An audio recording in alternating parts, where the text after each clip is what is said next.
everyone, again is your girl Myrtle Akbar, founder of Thriving Inc. So excited for all that is coming, all that is working out. We're Thread to Thrive. Thank you so much for tuning into the videos, checking out our website. We do appreciate looking out, connecting with us and possible, and talking about us on social media, our vision, others. It all means, and I'm just grateful and thank you. Thanking these videos.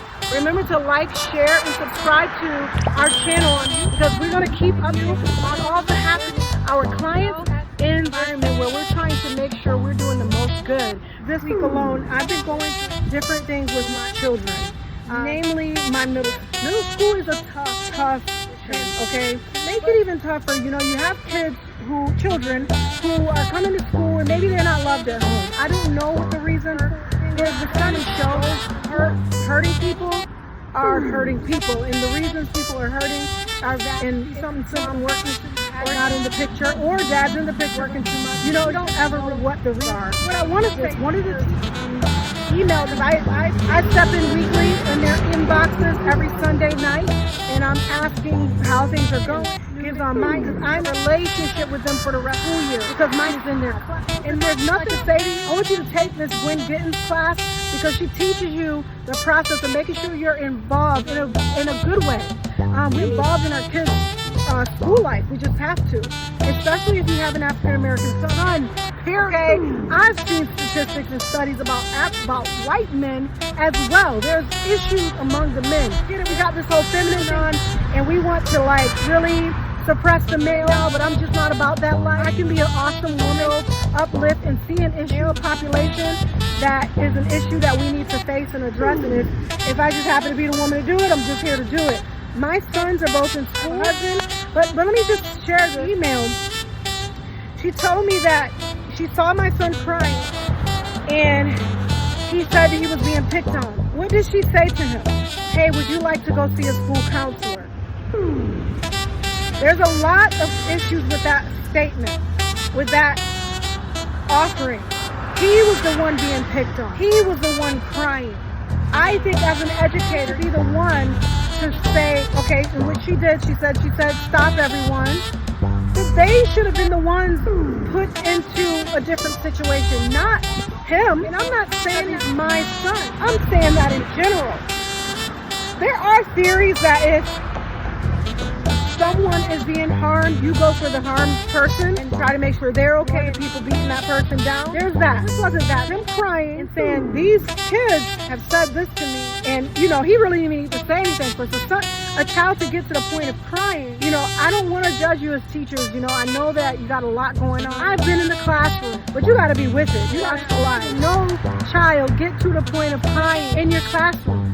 And the reason why I bring this up is when it comes to prevention, I believe these methods, classroom, a lot of the stuff begins. We have to catch things and nip it in the bud early.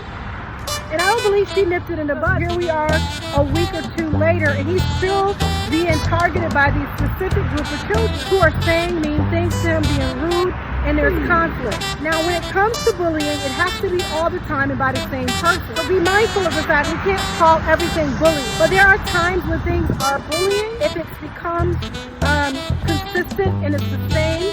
Bullying is when it's consistent and it's the same people over and over again targeting a person. So that's bullying. At this point, at this stage, because I know who my son is, very confident. He comes from a good home, good family that actually loves him and is a present, you know, and this is not to say we're better than anybody, right? But we all can take out moments. Even quality time is just as good as time, of long periods of time. But what are we pouring into our kids? Because prevention starts at home. Recidivism isn't going to go anywhere if us as parents, African American parents, school district employees, we need to be watchful, send our children to school. And our hope is that, this is not the school, of course, you know, but our hope is that our children are there and that they're safe and they want to go. I let my son stay home from school because he came to me and said, Mommy, I don't feel good. And I have to understand that that's deeper than him just not feeling good. Mental. When you're being targeted by other children saying mean things about you, I don't care what you've done, but they won't let up, letting go. Emails to the teachers and talk about this thing. And I do have some teachers who are working with me. But overall, still an issue. He can't go to school, feel safe.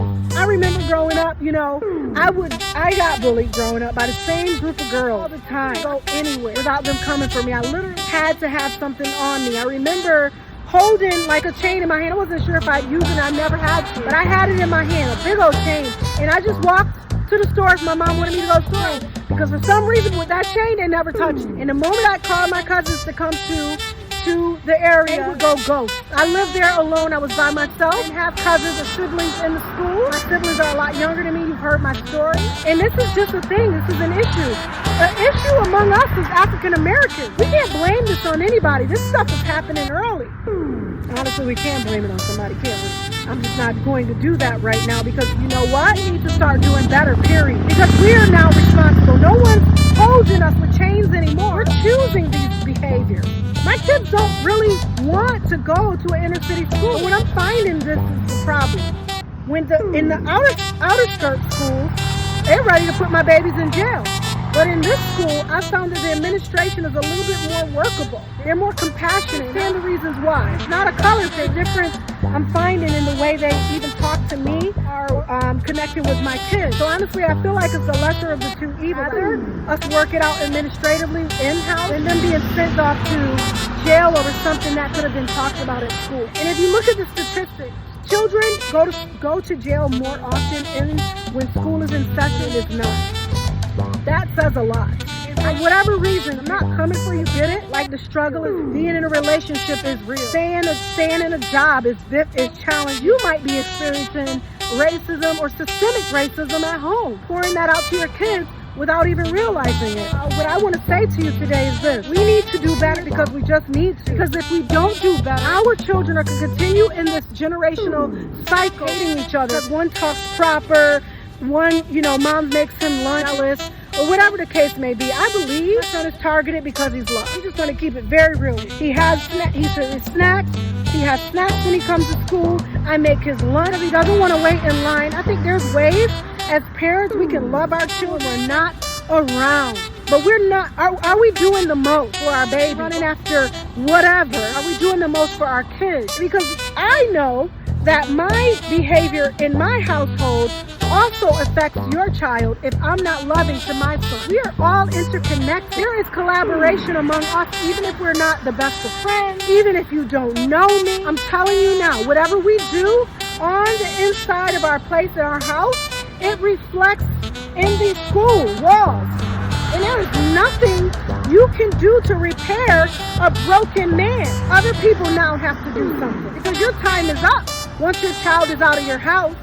And you got to look at raising these children, the end in mind, yelling at them and beating them all the time. This is not going to raise a man that doesn't end up in a system that locks him up. Don't think that you're going to escape this. Because if you continue to beat your son, hit your son upside the head, call him names, make him feel like crap, he's going to take that to school, do it to someone else. You know what the outcome is going to be down the road. This is not a judgment, this is an understanding. Mother, because I grew up with that same mess. Seeing that same mess among the family. Women hitting their men. They're men, they're babies now. They're boys now. Not be boys forever. Someday they're going to be a man. You have a short amount of time to do your job. We all have the job to do. Start raising men, not putting your hands on your son and yelling at them and sound like they don't have no sin, because they absolutely do. That is an issue. It's an issue that you are a mom and you think that they don't need their father. That's an issue. I don't care what kind of issue you got going on with your man or your boyfriend or your husband, to keep your kids out of it. Give your children the opportunity to have their parent in their life, especially if the man is doing the most, and he wants to be a great father. Leave him out because he won't get your nails done. I think that is sad. And that's my opinion. And I'm not about to be giving up all my opinions here, because that's not what it's about. The main thing this is about, us standing in the gap. Men, they're broken. They come out of our home. What are we doing?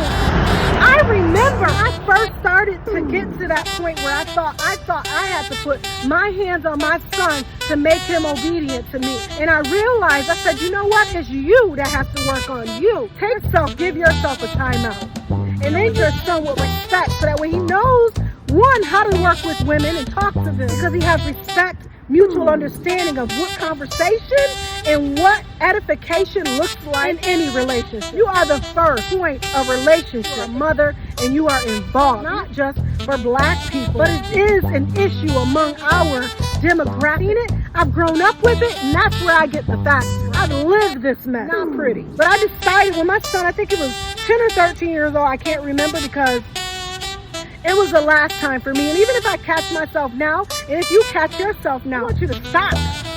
Stop and take a deep breath, for a walk, something. But don't disrespect your kids. Because when you disrespect your children, raising people that already disrespect other people, this is a social contract. We are not in a jungle, you know? And then it's causing more issues down the road. Going to jail. They're used to that. I don't want that behavior. They want somebody to tell them what to do. Beat them upside the head. Put them on lockdown. I think timeout and taking things away are a great opportunity to say, hey, you know, I do have to provide food, shelter, clothing, right? But if you ain't going to do your chores, you ain't going to do your schoolwork, but also take a little bit deeper. You know that something else is wrong. Sometimes it truly is something else is wrong. My son wasn't telling me that he was being bullied. He wasn't telling me, because he knows me, right? And I know you know you too. Thank God he has a father, but you can get a mentor. There's plenty of men out there willing to mentor your child. Not make the excuse that they don't have a daddy yet, or whatever it may be. Stop yelling at them, hitting them upside the head, beating them with belts. That's modern day slavery. You don't want them to be a slave, going to jail, but yet you're starting your own little practice at home. And then it's trickling down to kids who are trying to do what's right. I got a boy that's sizing up my son every day he comes to school. Jealousy. That's how I see it. And the reason I think of that is because you have no history with him. Because he's muscular, he's working out, he's about his business. Get your kids about their business, not a judgment call or a condemnation. We all have struggles. I have to remind my kids. I say to my children sometimes, I say, guys, mom got other things going on. I'm not trying to take it out on you, so I need a few minutes. I'm not saying you have to be perfect as a parent. You need to be purposed as a parent. If you don't want your child to end up in jail, right, or dead, you know, come on. There's a social contract we all should be following, because we're not in the jungle. We're not in the jungle. You're not in the jungle. There's a way we need to conduct ourselves. Right. To raise our children with that. And tell them to stop bullying and taking out their stuff on other people. Check in with your babies. Check in with your babies while they're still your babies. Ask them how they're doing. Sometimes people are hurting from other things, and they're pouring that stuff out on other people. You're not doing your job. Let's do our job. Let's do our part. You brought them into the world. Can't do it. Get help. If you can't do it, get help, please. I am tired of seeing our community of people losing. We should not, and I know there are statistics of us growing in our wealth, right? But we should not be at the bottom of the totem pole, African queens and kings. We are the head, not the tail, above and never beneath. We are. This reaches somebody who needs to hear this today. Because recidivism, breaking that gap, breaking that epidemic, breaking that crisis is going to start with you, mom and dad. Y'all need to work it out. I don't know who you are or who I'm talking to right now, but get it together for the kids. Those type of relationships were instituted in the first place, so that way we can raise stable, healthy children. And no one's tying your hands and saying you can't be respectful and friendly. That do with systemic racism, and it has everything to do with you. We can keep making excuses all day, but I'm gonna tell you like this, those excuses, they're not going to get us anywhere. And if I have to be the one to say it, I know other people are speaking this truth as well. But let's begin to make that change now. We're going, I know y'all have to feel it. We're heading into a new era. Old ways are gone. Now continue to operate in the same frequency, the same negative energy. No more. You have to be besties. You don't have to be friends. To work with people, to treat people with respect and kindness. You don't have to get all jiggy with it.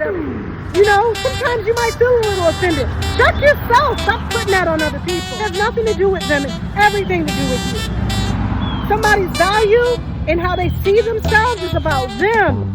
How you see them is about you. Hey, if you feel devalued for a second in the presence of another person and you feel insecure for whatever reason, that is something that has to do with you. I get it all the time. I have to check myself all the time. Because I want to be someone who decides that I'm going to be respectful, kind, assertive.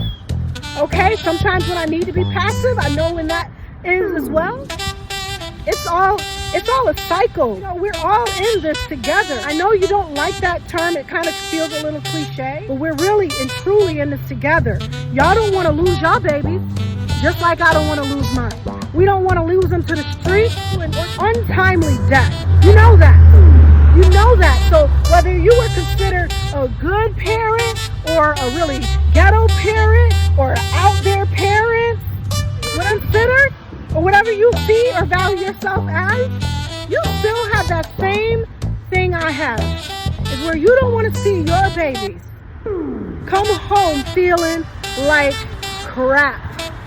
You don't want to know that someone's making their life miserable and all you're doing is sending them to school. This is the way we reduce recidivism, y'all. It starts with us. We got to stop leaving that responsibility to everybody else and take it on. It's ours. These are our children. What are we teaching them at the end of every day? Are we taking out time for them getting off our phones and spending time with our children? You can do it. You're doing other things too. It's called time management. Not easy, doable, workable priorities in your life. You got a vision. We all have to make a decision.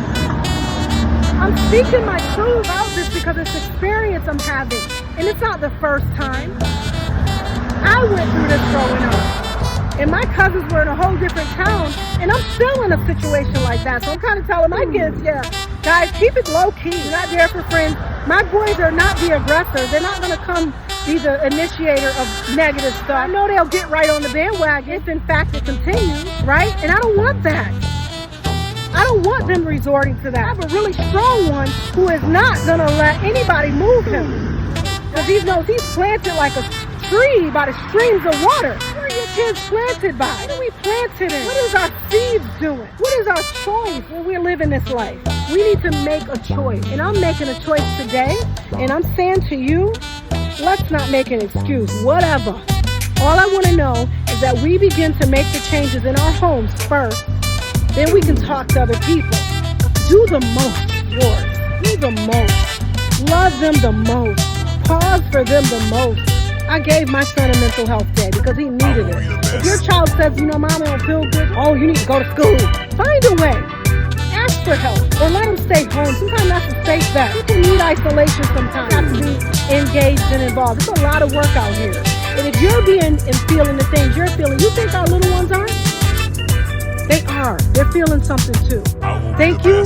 And don't forget to follow us, subscribe our channel. Also, we have an event coming up. The event is Murder Mystery Dinner, October 31st, 5 to 8. We're going to have some awesome speakers and people in the room. And it is it's a simulation of an African-American man's triumph and journey outside of jail and him navigating the human service systems. As well, we have the Jeep Drive on December 17th. We'd love for you to be a part of any of our chew-in chats. If you have something you want to share at the East County Library once a month from 1:30 to 3:30, I don't often have the date up front. I know that this one, September 18th, is at 1:30, okay? And then we have the Sugar 95.7 FM, Sugar 95.7 FM Lunch Mix radio station tours once a month on the 15th of every month, unless that 15th falls on a weekend. So please check us out, like us, subscribe, go to our website at threadtothriving.org and see how you can get involved and donate. Thank you.